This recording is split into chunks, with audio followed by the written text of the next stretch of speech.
As you know, the Meat Eater Live Tour is on April 23rd through May 5th. Chances are in a town near you. What you may not know is you can win tickets to each of these events just by going to a backcountry hunters and anglers pint night. There's going to be a pint night in each of these towns: San Diego, Salt Lake City, Tempe, Anaheim, Boise, Sacramento, Missoula, Portland, Tacoma, where you can compete in Meat Eater trivia and win not only tickets to the show, but a chance to be on stage with all of us. So get your butt to a pint night, and we'll see you on stage. Welcome to Wired to Hunt's Rut Fresh Radio, bringing you the latest reports from the Whitetail Woods. And now, your hosts, Casey Smith and Tyler Jones. This is Rut Fresh Radio, powered by Vortex Optics. Across the country, things are changing. The rut, some places in full swing, some places it's tapering off, and we have new seasons coming in. You can either embrace the changes or brace for the changes. Either one, it's time to get in the woods.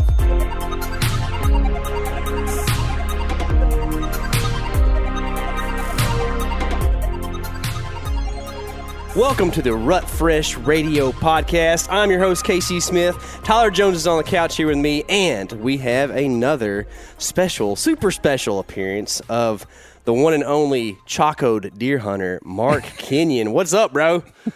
I'm just telling you that if someone made chacos in camouflage, they would absolutely kill in the field. All right? Yeah, so just, for sure. I think there's people.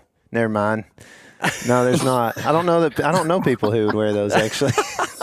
How would they do with climbing sticks? That's the thing I would be concerned about. You know, like the functionality is something you're going to know about. So tell me. Well, that's the thing is chacos, like for those who don't know, chacos are like heavy duty sandals, either like flip flops or there's a version that kind of goes like straps over the top of your foot and stuff like that. And they're made for hiking, rafting, fishing, that kind of stuff.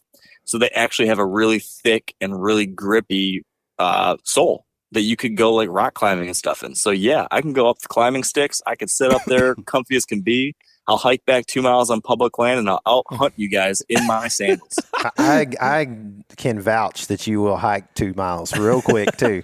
It's true. You've seen it in my chacos. Oh, long strides. Long strides. I've had to keep up with that, man. Yep. You know, I tried chacos one time. And I was in Washington State. My wife had bought them for me, and I thought these would be pretty good for fishing maybe. And they ate my feet up so bad that, like, I had a hole in my foot for 6 months. I don't know what it was, but the straps just destroyed my feet. So I never wore them again. I do feel like there's like a break-in period for your feet, like especially if you're wearing the ones that are like the fully strapped ones. Like, you do need your feet to kind of like adjust to them and like develop a little bit of like a rough spot or something, you know? Yeah, your feet have the rough spots for sure. Oh, really? Yeah, man. It's just my side. No, I've seen them. I was wondering how many senses you use to know that. Side, yes. Side. It's just like tanned leather, like a good. It looks like an elephant foot. Buckskin hide. You ever seen how when the elephant foot flexes when it hits the ground? That's what the sides of your foot look like. So are we talking about deer hunting or what? Yeah, we are. We can. We can. Other people do that, you know, in a little bit. You have deer hunted, though, right? Just not in chacos lately, but you have been deer hunting. Not in chacos, but I have been deer hunting. I hunted the last 3-4 days of the bow season in Michigan, and then hunted the last 3 days preceding this conversation there during gun season. Mm-hmm. So yeah, we've been out there, been getting some interesting weather, and have been, seeing some of that mid-November type of action you might expect, that lockdown, and now we're starting to shift into like that second phase, that second half of the rut, and stuff's going to be changing here again soon too. So is Michigan a state where they force you to use the weapon that the season is issued as, or can you use a lesser weapon? You can use a lesser weapon. How do you treat that personally? I personally am not a bow-only kind of dude, mm-hmm. So I will use whatever's legal and whatever's most convenient or enjoyable. Yeah. So what that means is that I'm using a bow when it's bow season, but when it's gun season, I'm using, a rifle. Mm-hmm. And in muzzleloader season, they actually have changed the rules in our part of Michigan, and you can actually use any legal firearm in certain parts of the state during muzzleloader season. Because of CWD issues. So if I'm hunting in one of those regions, I'll use the rifle too. Yeah. So I'm not too good for that.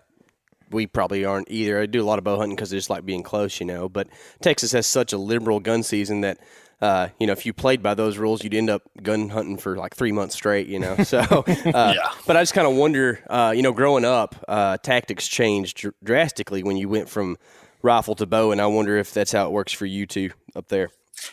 Yes and no. It opens up new possibilities, when I know that I can stretch out there and shoot, where I gun hunt, most of my gun hunting is in the southern part of the state. So you can't use every rifle. You've got to use a straight wall cartridge if you're going to use that, or use a slug gun or a muzzleloader. So you're not shooting super, super far anyways. But, I'll stretch out and be like, okay, I could, be in the game at 100, 150 yards, something like that, where, with my bow, I've got to be, I'm trying to be within 30.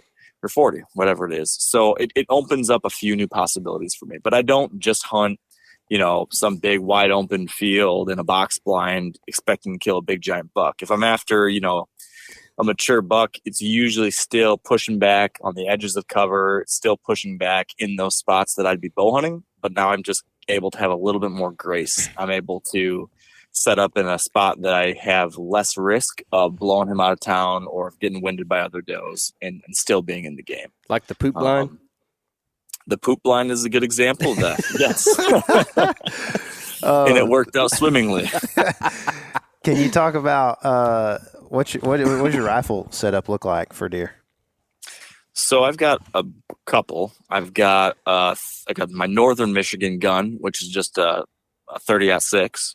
But that's more of a passed down from grandpa gun. So it's not as customized for the situation or something. It's just my grandpa's old 30-06 that he gave me that I like to use up there. And then down in Southern Michigan, where I've got to use a straight wall cartridge, I've got a 350 Legend, which is, a nice, easy shooting, quiet, not a lot of recoil, single shot, just a little tack driver. So it's not fancy, but it's like my 150-yard gun that's just sweet. So that's what I use in my local stuff that's down there in the southern part of the state. Cool. That's pretty slick, man. Well, I've been still just bow hunting, here, even though rifle's open. So he's a purist, I'm a dry purist. fly only, right? Oh, I will say this. It's a weird thing that maybe most people don't think about, but YouTube, people that work at YouTube they don't like guns always. So it's kind of a difficult thing when you produce videos to trade the bow in hopes that YouTube is okay with you shooting something with a gun, So that's interesting. Yeah. I never thought about that. Yep. That's why, because we pretty much video every single thing we do. And so, yep. It's an odd thing that we have to be careful of, I guess. So, and another thing too around here is like, if you wanted to shoot a deer with a gun, you probably could. So like, I like to hunt and be out there quite a bit. So like the bow kind of limits me and lets me hunt a little more. Yeah. So he's limited to 100 yards with a bow. Yeah, that's right. So I've been hearing. Actually, 110 if you put the bottom pin at the top of the back,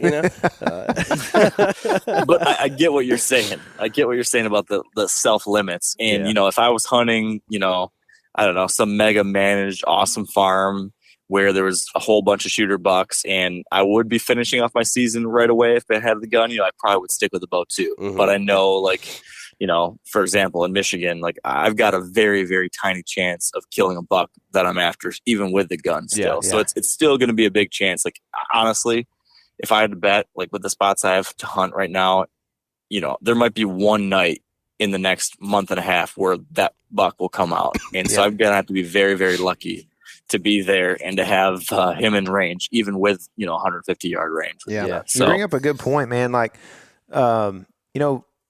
Being able to, people, that in the hunting space, there's a lot of, banter about, what's the right way to do things, ethics, what are ethics even really? And it's just interesting that you say that because I feel like that a lot of people should spend more time thinking about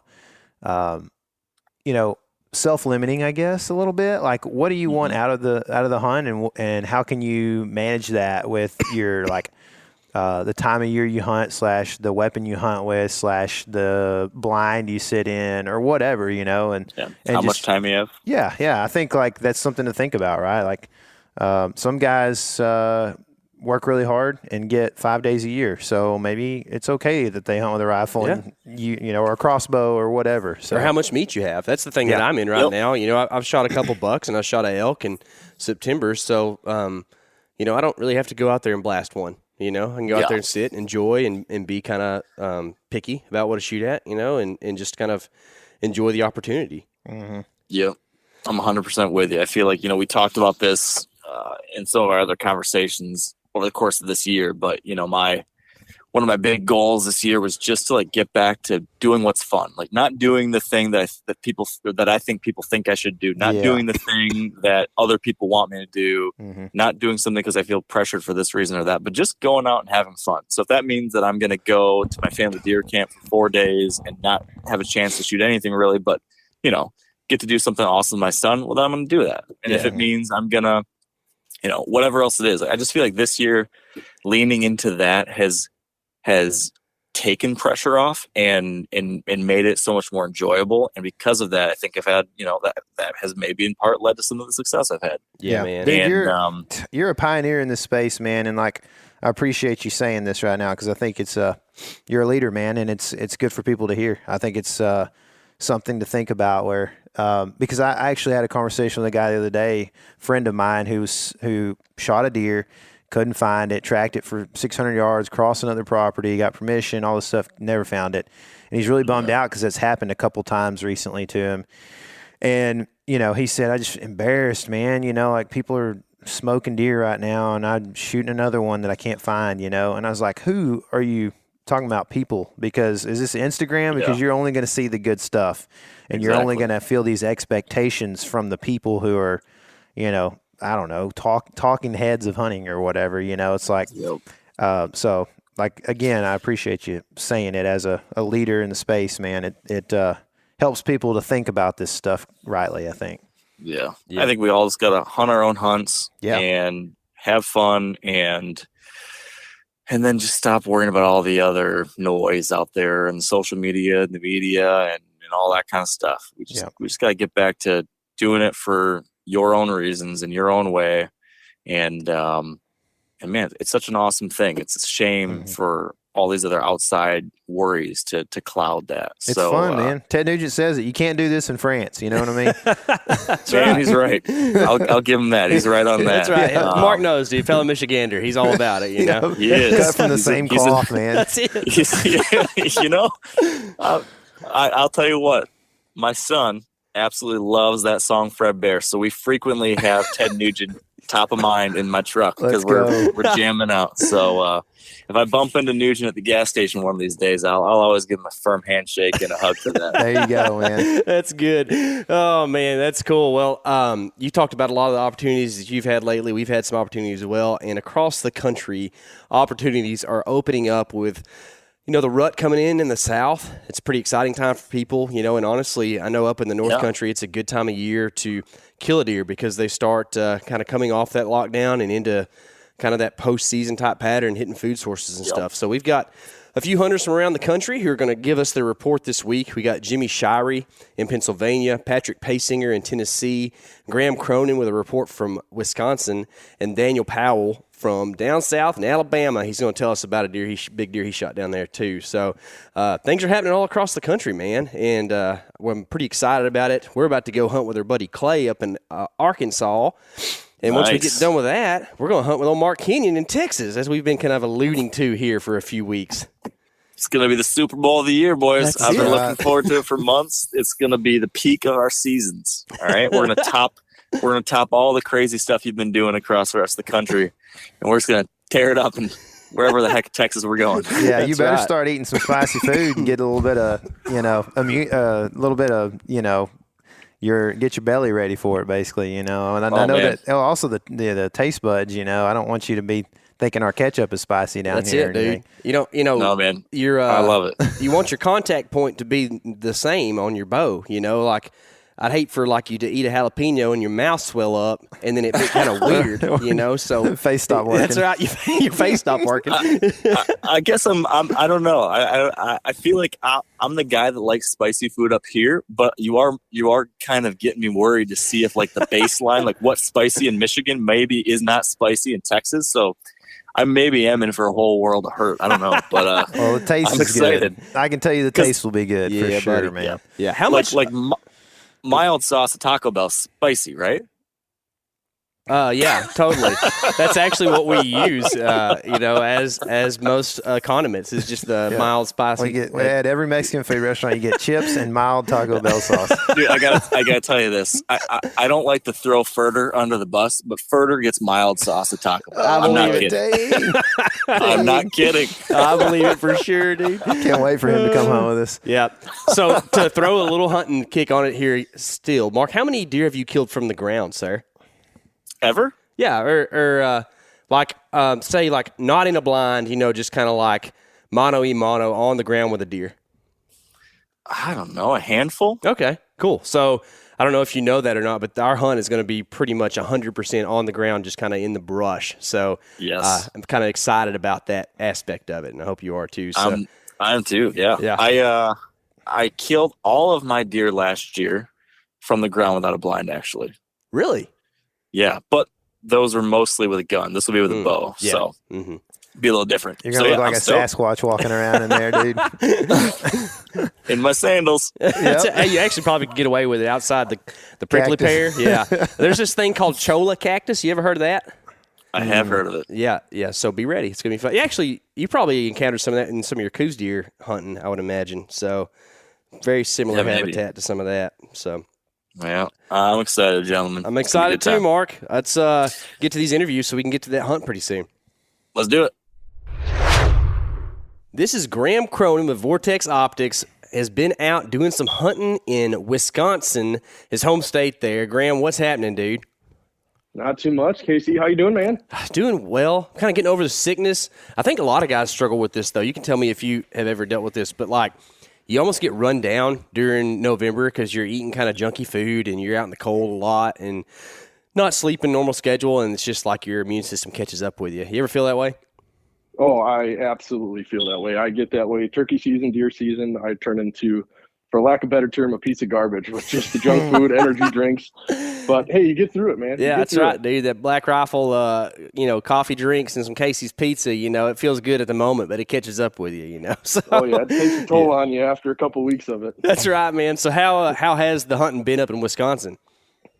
The hunting has been really good here. Like a lot of the country, we experienced that, really abnormally hot beginning to November, which, historically, that's kind of where I'd put, my bet on of killing a buck, but it kind of pushed a lot of that daytime movement back a little bit to, around the 10th of November, we had a pretty big temp drop. It dropped from 70 to about 28 overnight. That's and a dream.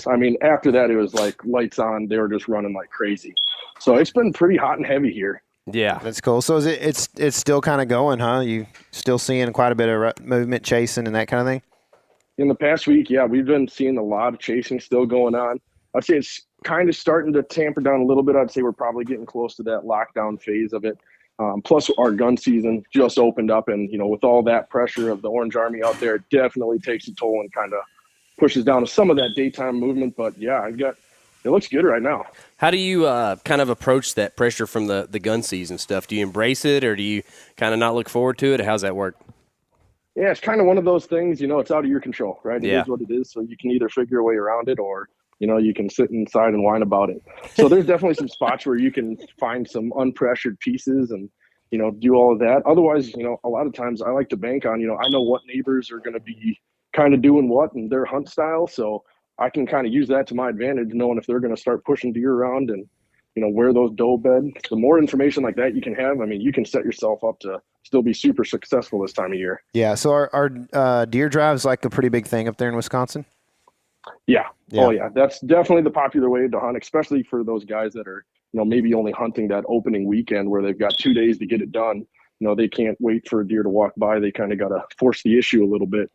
Yeah. So I'd say definitely that second day. Sometimes a lot of people sit that first day, and then that second day, if they don't have something, they're going in and pushing through. Yeah. So do you like hunting when deer drives are going on like that? Do you feel like that gives you an advantage where you sit?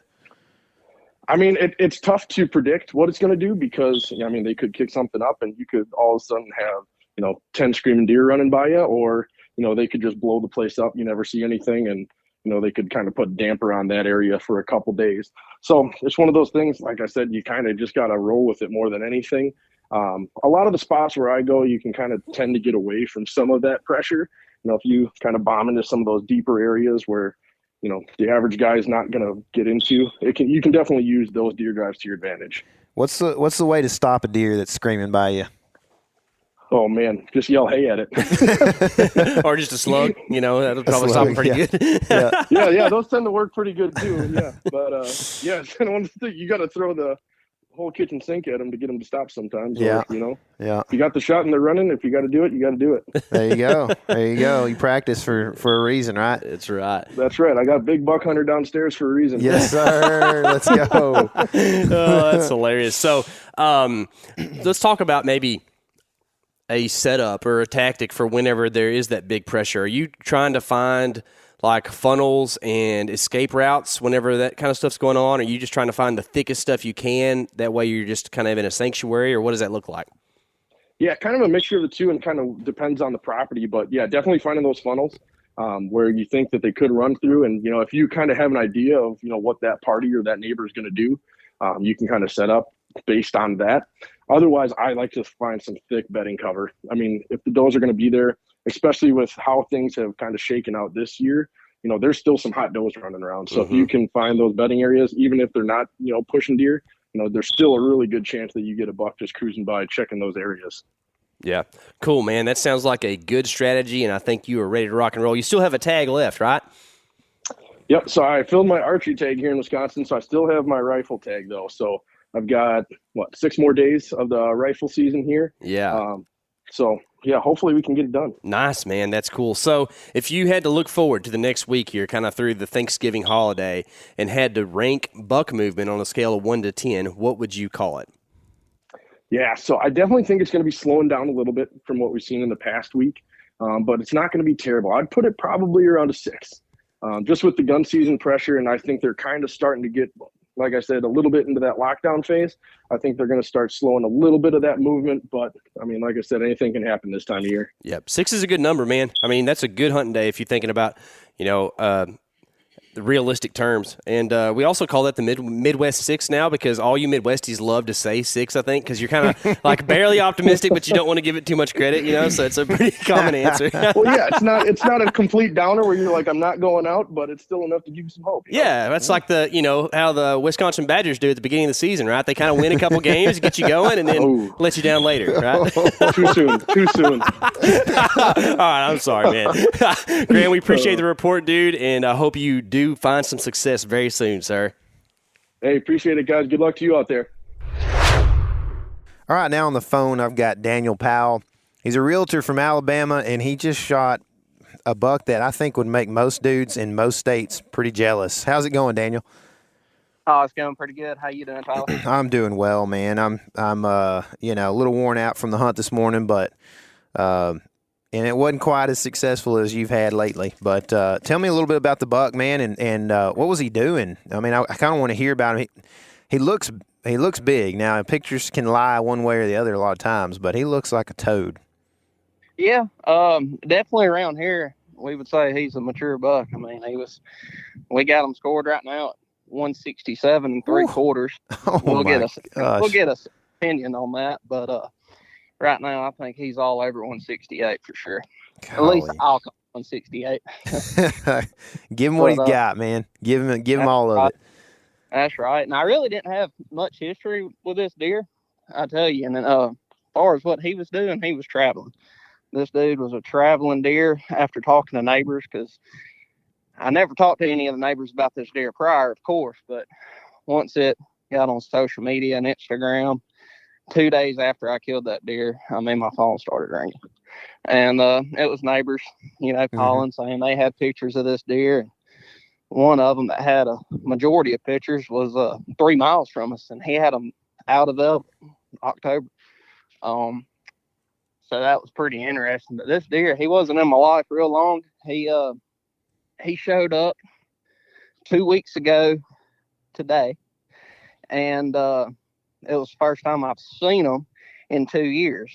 And it took about a day to looking at old trail cam photos to find them, but we had him as a 2.5-year-old deer. Cool. That was he was real heavy horned and just a lot of potential, great potential. So is he just cruising for does? He wasn't. He came in later behind those, but our rut really doesn't get kicked off in our area. We're right in the middle of the black belt, from kind of southeast of Starkville, Mississippi, but we're right here in this black belt, and it usually don't take off to about mid-December for far as our rut goes. Yeah, that's kind of what I was wondering. Yeah, I mean, usually you got some weird ruts there in that state, but there's, there are a lot of them are later. So what do you think? Why was he traveling so much? I think just the testosterone build up in him, and he might have got pressured from the neighbors. They said they weren't really hunting; they're more rifle hunters, so I don't know if they were in a tree stand with a bow yet or not, but I don't know if he got pushed to us or he just kind of remembered from 2 years ago where we were. And for the last 2 years, we've been clearing on this farm ground of ours with dozers and tracos and whatnot, so making all kinds of racket, but that didn't seem to bother him. And he made home in one of these fingers out in the middle of the field, about 20 yards wide of a thicket with a ditch running through it, and that was his bedding area. And he showed up one morning at 7 o'clock, and credit to my brother, he was running the cell camera there, and he called me and he said, check your phone, see if you can handle my text. And I opened it and I said, and we haven't had a deer really worth chasing in the last few years. And I was like, Ty, that's a 116-inch deer, and it's like, yeah, it's time to get serious. So that day I went to Woods and Water, our place up the road that has everything to do with hunting, and I bought new arrows, scent locker suit, I went all out. I said, I'm crossing all my T's on this guy. Yeah. And we're getting regular daylight pictures of them right before dark or right after daylight every day for the rest of that week. Didn't have a lock on or anything in there, so me and my brother went in there Saturday and we hung a lock on. And don't know if that pushed them out or what, because I hunted them that evening and all day the next Sunday, and didn't have a picture of them, never saw them. And so the following Tuesday, which was last week, I took off work. I went down there and I got about 1,000 yards away from that lock on the opposite end of where he was coming from. We had a good idea he was probably in that finger of woods bedding in there. So I got on the other end of that, where it goes all the way down and meets the creek. Well, I hung my cell camera there, and by midnight that night, he was in front of it. All right. Yes, he's back. He didn't go too far. So I'm back at work, and I'm looking at my phone, and I'm seeing all these pictures, and he was off and on from midnight to 4 a.m. Well, I told my boss we had some busy days coming, and he said, well, if you're going, he's a hunter too. He said, if you're going to go, he said, you might want to go this evening because we're pretty tied up. And I said, well, I'm out. And I got my climber out of my attic, and I took off to our farm. And I hopped in that creek bottom, and I walked about 150 yards down in there until I could find a tree. There was only about one tree I could find that was climbable, and it wasn't a great tree. It wasn't perfect. Didn't have a lot of cover. Is this on the way to food, or what is he? So we cleared up a lot of ash trees right here. So there's a lot of new vegetation coming up out of the ground, just like wild rye and stuff like that, and oats and all. So it's just some tender grass, and I guess that's what they like. And I had a pinch point there because we had all the trees pushed up in windrows, and they were 500 yards long. Well, I put the camera at the end of one of them windrows and right on the edge of the creek. So to make it around there, he had to come through that little pinch spot. There you go. And that's what happened. He happened to do that night. And so I went in there, and this tree, like I said, was not ideal. I got 13 foot off the ground, high as I could get. And immediately had a doe and a yearling come through. And I'm not feeling real confident about this spot, but it's the last place he was. So I see an hour before dark, I see 3 bucks coming in. The bigger one's an 8-point, and like 2 smaller cold bucks. They come right in front of me. And behind them, about 15 minutes behind them, probably 50, 70 yards behind them, I catch a glimpse of a big body just splitting a gap in the woods. I was like, that's a mature deer. I didn't see it back. I was just like, the way he's acting, walking slow, cautious. I'm thinking it's another 8-point or whatever that I get pictures of that I've seen the previous hunt. I said, he always comes in slow. It's probably him. Well, it wasn't. It was a big guy. So, it's awesome. He came all the way downwind. Had a good northwest wind that day, and he got as far south of me as he could downwind. And he came up, and I was listening to this deer for 30 minutes, walking so slow and cautious he came in. And finally, it was just like he walked through a doorway. He just boom right there at 50, snuck in there. And anyway, I already had my bow in my hand. An hour before dark, I'm hunting this deer. I grabbed my bow about 4 o'clock and hold on to it. So I already had my feet set and everything. I didn't really have to do much movement besides draw back. And I got a call coming in. Anyway, he walked in, kind of made an S shape to me, and he was pushing some of them other bucks kind of out of the way and whatnot. And he got to, I had 2 shoot windows. And when he got his head in the first one, he was about to take 2 more steps, and I was going to draw. But one of them other bucks coughed, and pretty loud. And it startled me, startled the deer. And he bolted about 15, 20 yards away from me. I was like, you kidding, man? It's 5:10, and here at 5:10, it's getting pretty dark. I mean, real dark. So I was like, oh gosh, this is not gonna happen. And sure enough, he eases back to me, and before he gets in that window, he stops. And I was nervous about it being too dark to see my peep sights, and I really couldn't. And his front leg stopped in a gap about a foot wide of these 2 small trees growing next to each other. And about mid-distance, 10 yards away from me, 10 yards from him, he was, chip shot, 20 yards, right there where you want, perfectly broadside. Well, I drew back, put my bead on the back of his front leg and just followed it up until I hit that dark spot. And I felt like I was on the money right there. And I squeezed it between them 2 trees. And it was just... That's awesome.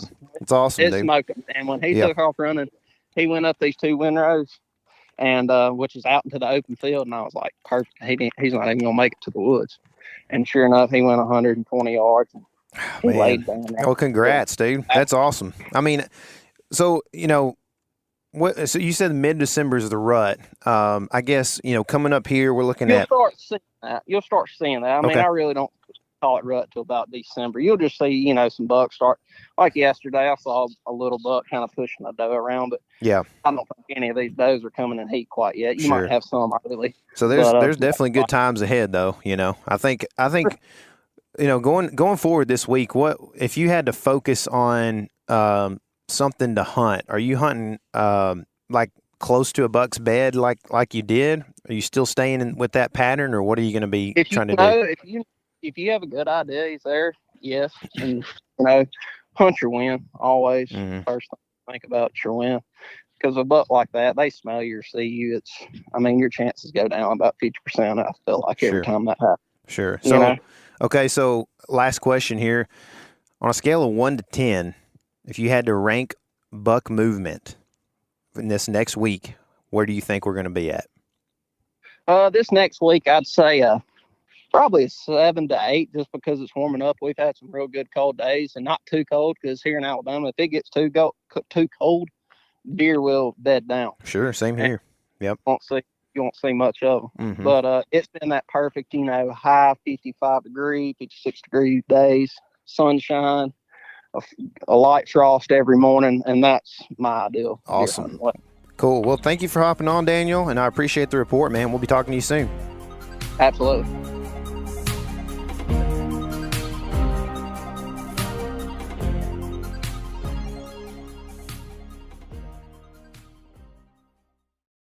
As you know, the Meat Eater Live Tour is on April 23rd through May 5th. Chances are in a town near you. What you may not know is you can win tickets to each of these events just by going to a backcountry hunters and anglers pint night. There's going to be a pint night in each of these towns: San Diego, Salt Lake City, Tempe, Anaheim, Boise, Sacramento, Missoula, Portland, Tacoma, where you can compete in Meat Eater trivia and win not only tickets to the show, but a chance to be on stage with all of us. So get your butt to a pint night, and we'll see you on stage. My good friend Patrick Paysinger has been hunting all over the country, but recently he had some real nice success in his home state of Tennessee. Patrick, what's happening, brother? Not much. Just still riding this high that I'm on. Kind of not still in disbelief. Yeah. Patrick, if I had to describe you, I'd describe you as a jolly fella. Just in general, man. You're always happy. And then, because that's like how we met you the first time. You were just smiling the whole time. I was like, that's a nice guy. And then, right now, I bet you about as jolly as it gets for Patrick. Golly, man. Well, thank you, brother. Yeah. My cheeks has been hurting. I've been smiling so much. I'd imagine, man. So you were blessed with a really, really great buck there, kind of close to home, right? Yes. This was actually right on my home farm.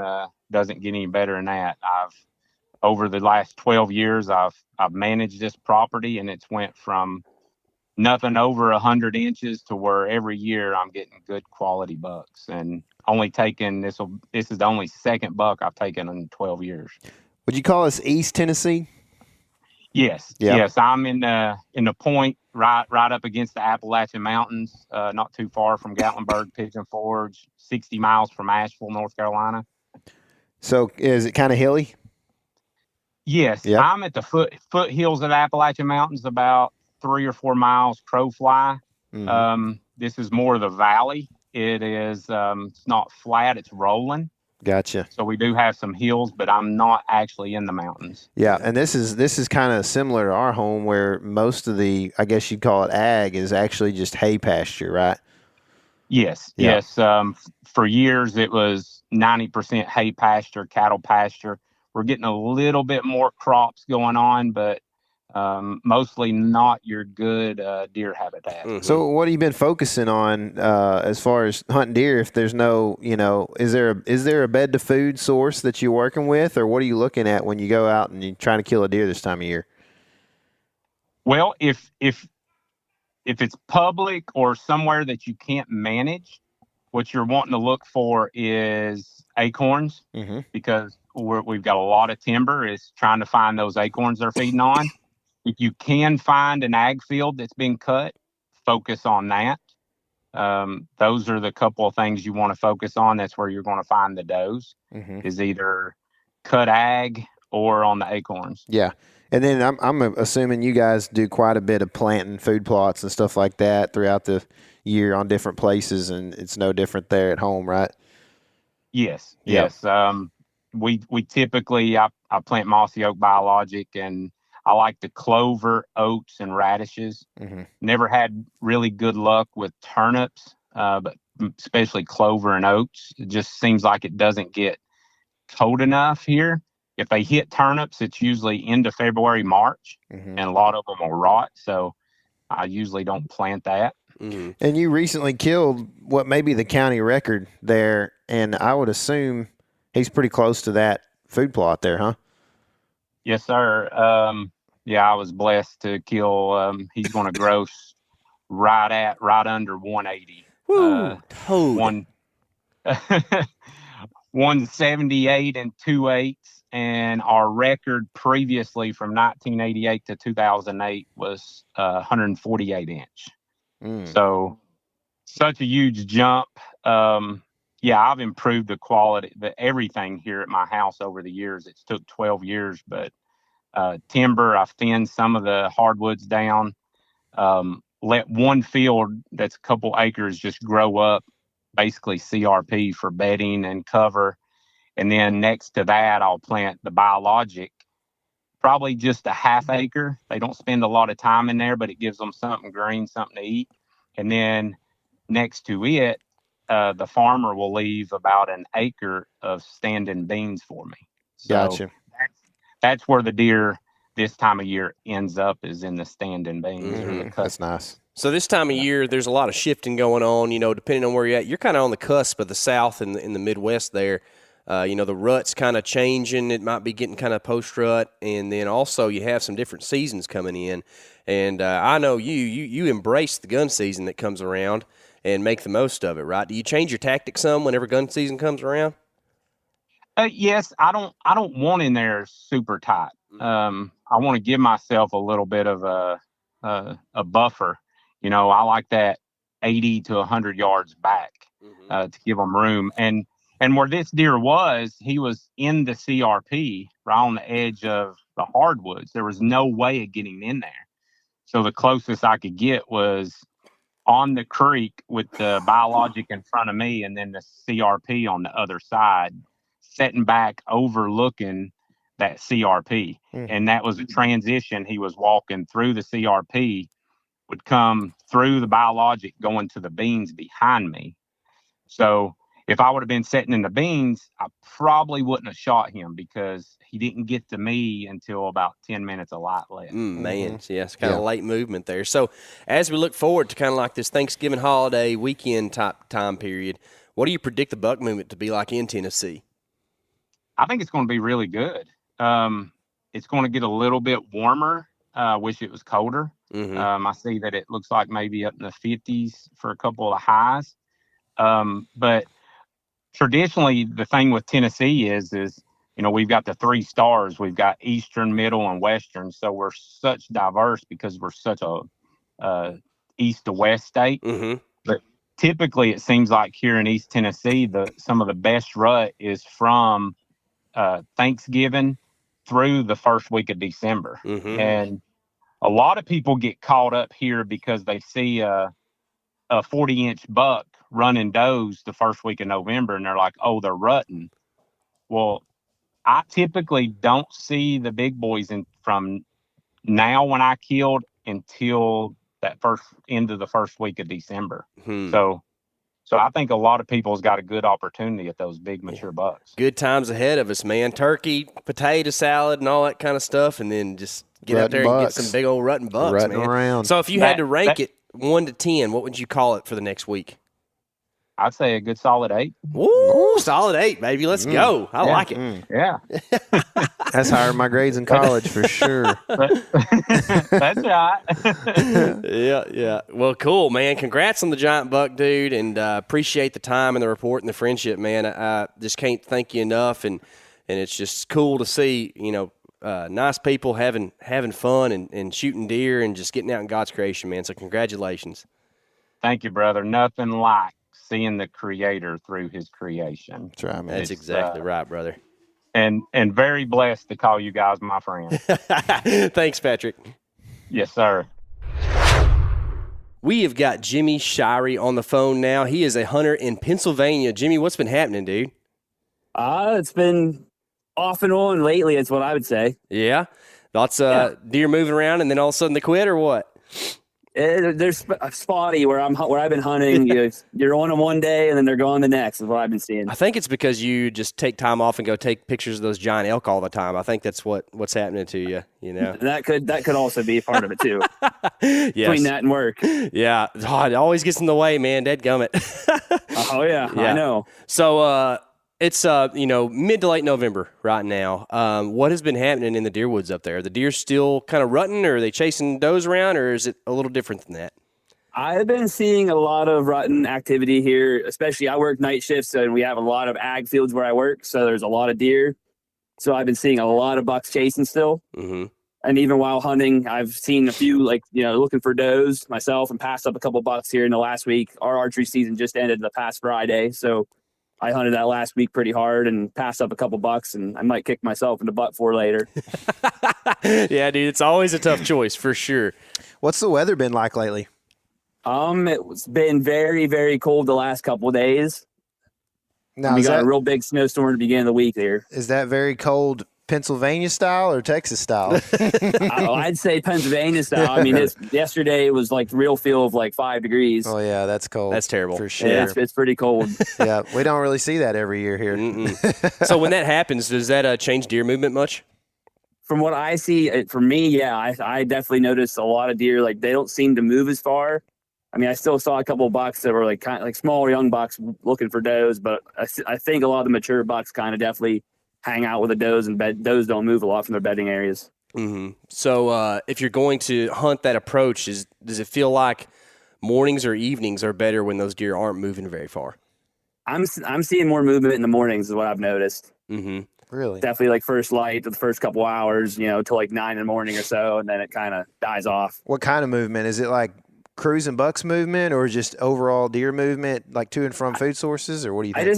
I just think it's more overall just deer movement from food sources, getting up, moving around, getting warm a little bit, and getting a little bit to eat, and then the buck hanging out. And I'm sure a few bucks are still chasing around even at that time. Mm-hmm. Mm-hmm. You said a while ago that there's a lot of ag fields around. What's the primary ag food source in your area? In my area, probably would be oaks. We have a lot of like red oak in my area where I hunt primarily. Mm-hmm. Spotty white oak. This year wasn't a super good year. There's a lot of areas were kind of dead because we had a big gypsy moth infestation. That's so right. They killed a lot of the trees. Mm-hmm. So we saw some of those a few years ago, like coat the bark in their caterpillars and stuff, right? It's kind of gross. Yeah, it's really gross and really bad for acorns. Huh. So now the reds, will those acorns last like for several more weeks or a couple months, or are they pretty much dying out as a food source? I'm sure in spots they'll last, but I mean, from what I see, by the time our gun seasons get in, the pressure really turns up because we got really bad hard pressure here in PA. Mm-hmm. I mean, the deer really quit kind of looking at it a lot. They kind of go to thick areas, start just browsing. Yeah, so they're just they'll just be eating like woody browse out in the woods. Yeah, little bushes and a lot of, I know, like Japanese, I forget what it's exactly called, some kind of Japanese like little berry bush. It's invasive here in PA. A lot of places. I don't remember what it's called, but it's a little dinky bush. It has little red berries. They really love that. It's really spiky. A lot of spikes on it. Yeah, gotcha. Not good for us. Good for them. So as the pressure ramps up there with the gun season, are you shifting your focus kind of more to those deep holes, maybe some clear cuts? Yeah, that's exactly my game plan. My game plan is to get where other guys either can't or won't go. Yeah. I mean, getting that thick stuff, and you might not be able to see.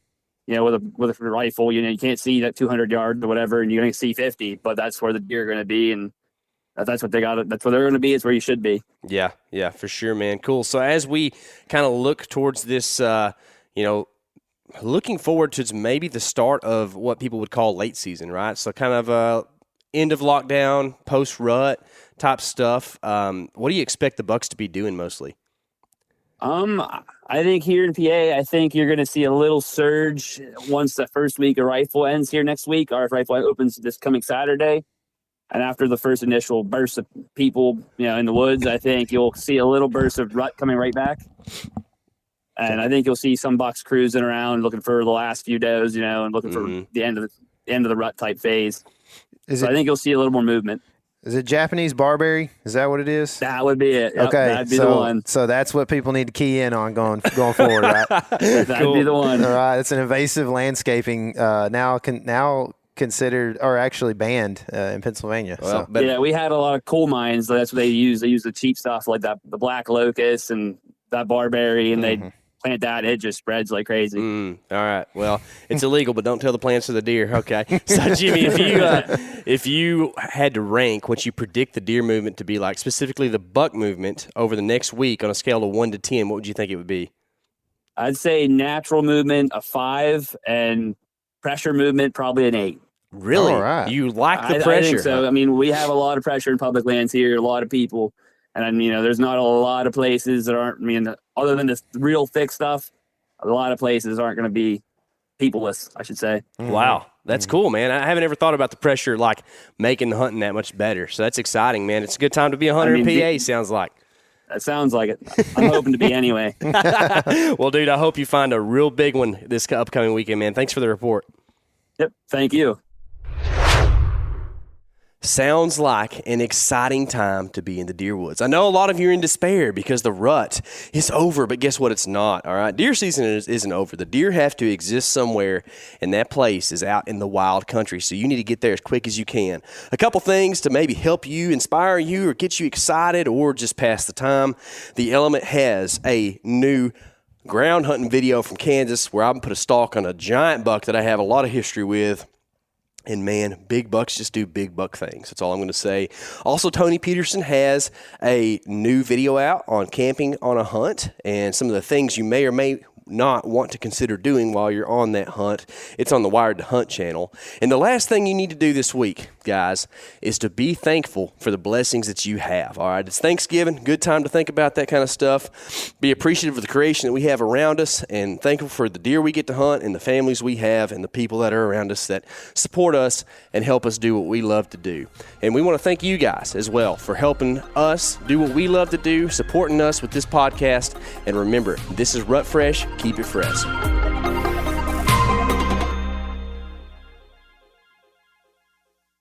As you know, the Meat Eater Live Tour is on April 23rd through May 5th. Chances are in a town near you. What you may not know is you can win tickets to each of these events just by going to a backcountry hunters and anglers pint night.